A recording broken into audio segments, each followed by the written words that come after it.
It was a full moon night, and the winds were blowing strong enough to shake the trees and rattle windows. Jennifer was driving back home from a party, and the darkness was starting to get to her. She turned on the radio to distract herself, but as she began to drive, a strange figure jumped out of nowhere and stood in the middle of the road. Jennifer stopped the car and decided to investigate the figure. It was a man with long hair and a ragged coat.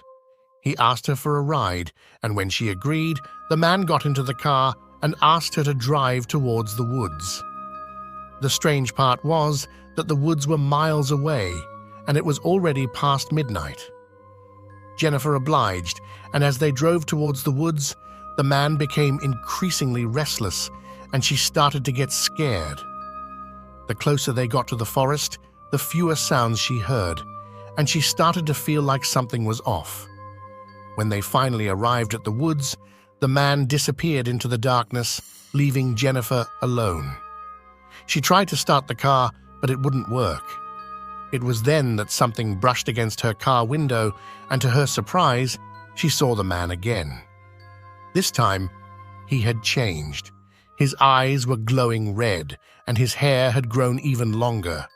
Jennifer screamed, and the man climbed onto the roof of her car. She tried to get out, but the doors wouldn't budge. The man started scratching the roof, trying to get inside the car. Jennifer noticed that his fingers had turned to claws.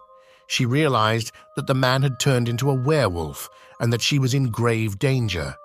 Jennifer knew what she had to do. She turned the engine on and revved the car, causing the werewolf to lose its grip and fall off the roof. Jennifer drove off as fast as she could, not looking back until she reached the safety of her home. She knew she had survived the full moon, but she couldn't help but wonder how many more full moons would come, and if the werewolf would be waiting for her in the woods again.